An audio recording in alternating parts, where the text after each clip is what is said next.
Hello दोस्तों, हमारे YouTube channel पे आप लोगों का स्वागत है। और ख़ास करके पिछले 2 दिनों में जो छात्रों और शिक्षकों की जो यूनिटी देखी गई वह काफ़ी ही सराहनीय है। देखिए, हो क्या रहा है, हमारे देश में छात्रों को एक दबाव समूह के रूप में नहीं देखा गया है और इसका फ़ायदा सरकारें उठाती है। युवाओं को सपना तो दिखा देती है, लेकिन जब काम करने की बारी आती है तो युवाओं के लिए कुछ भी नहीं किया जाता।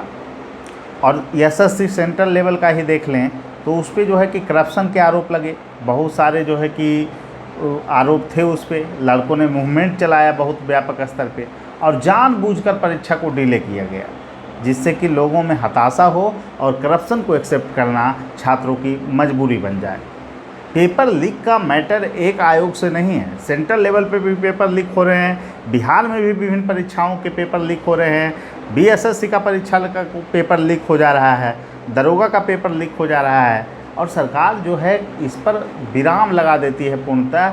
और फिर इतना लेट लतीफ़ी होता है कि स्टूडेंट यह मानने के लिए तैयार हो जाता है कि ठीक है, जो हुआ सो हुआ, लेकिन हमारा चयन किसी तरह हो जाए। इस व्यवस्था में ये व्यवस्था है वो सही मायने में छात्रों के अनुकूल नहीं है। आप एक स्वतंत्र एजेंसी बनाते हो, परीक्षा कंडक्ट करते हो और इतने व्यापक पैमाने पर छात्र की उपस्थिति उसमें होती है और परीक्षा को सुनिश्चित करना कोई बहुत बड़ी बात नहीं है। सबसे पहली बात है कि 4 से 5 लाख लोगों की परीक्षा लेनी है। इतने बड़े चुनाव को आप करवा सकते हो अच्छे ढंग से संपन्न, तुरंत उसका रिजल्ट आ सकता है। तो ये परीक्षा को मतलब जिसमें 6 लाख 7 लाख लोग आ रहे हैं, उसमें परीक्षा लेने में इतना विलम्ब क्यों हो रहा है। अब रेलवे का ही परीक्षा सेंट्रल लेवल पे लें तो 1 से 2 करोड़ लोगों की परीक्षा हुई और उसको परीक्षा में स्कैन करने में कितना समय लगेगा, रिजल्ट देने में कितना समय लगेगा, लेकिन जानबूझकर लेट लतीफ़ी किया जाता है। यूथ के लिए तो आत्मनिर्भर भारत का सपना दिखाया जाता है, लेकिन यूथ हमारे यहाँ कैसे सशक्त हो, इसके लिए कोई रूपरेखा सरकार के पास नहीं है, न ही कोई विजन है और न ही कोई जो है कि इसके लिए युवाओं के हित के लिए कोई कार्य योजना है। तो इस पर एक प्रश्न चिन्ह खड़ा होता है कि आप चाहते क्या हो, इस देश को किस दिशा में ले जाना चाहते हो। सबसे बड़ी बात है, मन की बात में प्रधानमंत्री अपनी मन की बात तो कर देते हैं, लेकिन छात्रों की मन की बात को जानने का कभी प्रयास नहीं होता है। तो हम ये जो ट्यूटर अभियान चलाया गया और छात्रों ने जिस तरह से अपनी उपस्थिति दर्ज की है, इसने यह दिखा दिया है कि युवा हित को अगर दरकिनार किया गया तो सरकारें बदल दी जाएगी और सरकारें ही नहीं, पूरी तरह से सिस्टम को भी बदल दिया जाएगा। युवाओं का शक्ति इतना ज़्यादा है कि सरकारों को झुकना पड़ेगा और निश्चित रूप से जो परीक्षा की प्रणाली है उसको दुरुस्त करना होगा। आप एक रूपरेखा बनाते हो कि जो है कि एसएससी का, बैंकिंग का और रेलवे का, तीनों का एक प्लेटफॉर्म जो है कि तैयार कर दिया गया है और विभिन्न मीडिया कर्मी, जितने भी मीडिया थे, सारे इस पे जो है 1-1 डेढ़ घंटा का स्पीच मोदी सरकार ने ये कर दिया। सरकार का अगला कदम ये यूथ के लिए मतलब बना रही है सरकार कार्य योजना। मतलब चल क्या रहा है, क्या कोई बड़ी वैकेंसी आ गई, बड़ी वैकेंसी का रिजल्ट आपने दिया, क्या 2 करोड़ लोगों को आपने रोजगार दे दिया। क्यों इतना हाइप किया जाता है मुद्दा को, और सही में हो क्या रहा है। 2014 के बाद कितने यूथ लोगों को सरकार ने रोजगार दिया। यह प्रश्न सरकार के विरुद्ध नहीं है, सरकार तो खुद 14 में बोलती थी कि हम करोड़ों लोगों को रोजगार हर साल देंगे, लेकिन स्थितियां क्या है। और आज जो यूथ सरकार के विरुद्ध में जो आवाज़ उठाए हैं अपनी मांग के लिए, अपने अधिकार के लिए, तो फिर आज मीडिया कर्मी क्या बोल रही है कि विदेश से ट्वीट करवाए जा रहे हैं। शर्म नहीं आती है इन मीडिया कर्मियों को।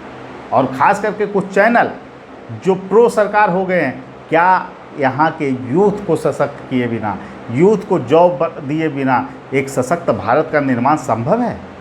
आप पाकिस्तान से लड़ाई की बात करते हो, आप चाइना से के खिलाफ पॉलिसी की बात करते हो। क्या इस देश में यूथ के लिए कोई पॉलिसी नहीं हो सकती है। यूथ को सिर्फ सपने दिखाने का काम होगा, उनके लिए रोजगार क्रिएट नहीं किए जा सकते। निजीकरण की बातें, रेलवे का निजीकरण, रेलवे के निजीकरण के क्या फ़ायदे हैं, इस पर आप लंबे चौड़े एपिसोड तो बना देते हो, लेकिन यूथ किस दिशा में आगे बढ़े इसके लिए आपके पास न तो कोई विजन है और न ही कोई रूपरेखा है।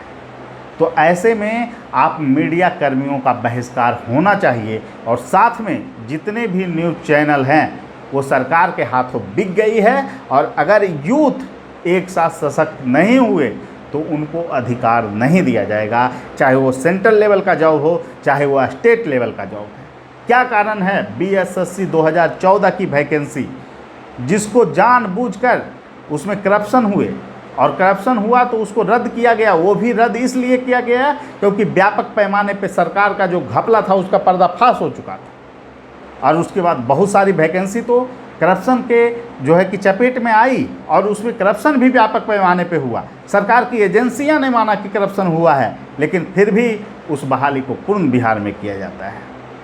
कैसी व्यवस्था आप बनाकर रखना चाहते हैं? आपके लिए एक स्वतंत्र निकाय नहीं है जो कि परीक्षा को सफल ढंग से संचालित कर सके। आप मॉनिटरिंग के लिए अलग से निकाय बना दीजिए, आप छात्रों से संवाद कीजिए। 15 साल तक आप सीएम रहे बिहार के, और उसके बाद बीपीएससी में खास करके आज जो एज रिलैक्सेशन का मुद्दा है, इस पर जो है कि कोई भी निर्णय अभी तक सरकार ने नहीं की है। आप बताइए, 48 से 52, 53 से 55, 53 से 55 होता है, फिर 56 से 59, 60 से 62, ये कितने साल में आपने कितने मौके छात्रों को गंवाने पड़े हैं, और उसकी भरपाई आप नहीं तो कौन करेंगे? और सबसे बड़ी बात है, विधानसभा के पटल पे आपके मंत्री जो है कि बोलते हैं कि आगे से हम इसमें सुधार करेंगे, चूँकि प्रक्रिया आगे निकल चुकी है, और इसको लेकर आप कोई भी सुधार की काम नहीं करते हैं। और सबसे बड़ी बात है, हमारे जो छात्र हैं, सबसे बिहार के जो छात्र हैं, वो समझने में सक्षम नहीं हो पाते कि एज रिलैक्सेशन का मुद्दा सही है या गलत है। इसमें भी बहुत सारे लोगों ने का मानना है कि उम्र सीमा का जो मुद्दा है वो सिर्फ जो है कि जो उम्र पार कर गए उन अभ्यर्थियों का है। आप एक बार सोचिए, आप सही मायने में सोचिए कि उनका मुद्दा ये है, तो ऐसी स्थिति के लिए जिम्मेदार कौन है? क्या ये पॉलिसी जिम्मेदार नहीं है? और सबसे बड़ी बात है, आपको नियमित आयोजन के लिए जब हमने कैंपेन शुरू किया था कि बीपीएससी का नियमित आयोजन हो, हमारे बहुत सारे साथी जो अभी भी परीक्षा में, उनका बहुत सारे अटेम्प्ट बचा हुआ है, लेकिन कुछ ऐसे साथियों ने भी कदम से कदम मिलाकर साथ दिया था जिनका एज आज ख़त्म हो चुका है, और वो सरकार की नीतियों के कारण हुआ है। तो क्यों नहीं उनकी मांग को माना जाए और हम लोग उसका समर्थन करें?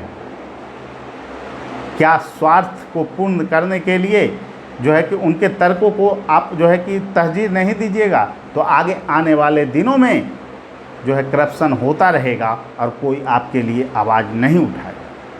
तो सबसे बड़ी चीज़ है कि आप अपने सही और गलत का जो है चुनाव कीजिए कि कैसे आगे जो है प्रक्रिया में सुधार हो। और मेरी तो यह मांग है कि बीपीएससी में नियमित परीक्षा होनी चाहिए और पूर्व निर्धारित तिथि पे परीक्षा का आयोजन होना चाहिए। लंबे समय तक परीक्षा को खींचना करप्शन का सबसे बड़ा कारण है। तो ठीक है, बिहार के सभी छात्रों को और देश के सभी छात्रों को एक साथ आना होगा अपने अधिकार के लिए। और जिस दिन एक साथ उन्होंने, जैसे ट्वीट का कितना जो है कि प्रभाव पड़ रहा है, ट्विटर हैंडल पे सारा न्यूज़ यही चल रहा है, जितना भी न्यूज़ चलाइए उसमें जो है कि मन की बात में इतने जो है कि आपको लाइक हुए, डिसलाइक हुए। तो आज ये मुद्दा अगर उठा है तो वो बस आपके कारण उठा है, ये मुद्दा को मीडिया ने नहीं उठाया है। और मीडिया तो ये भी कह रही है कि ये जो डिसलाइक किए गए हैं वो विदेशों की साजिश है। शर्म नाम की कोई चीज़ अभी मीडिया में नहीं बची है, वो सरकार के हाथों की कठपुतली बन चुकी है।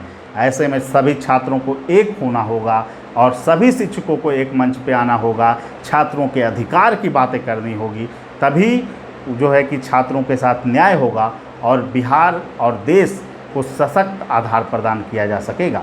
तो मैं यूथ के खास करके जो 56 ये जो उम्र सीमा के रिलैक्सेशन का मुद्दा है, इसका भी समर्थन करता हूँ साथ में नियमित परीक्षा का आयोजन हो, पूर्व निर्धारित तिथि पे बीपीएससी की परीक्षा का आयोजन हो, इसका भी समर्थन करता हूँ।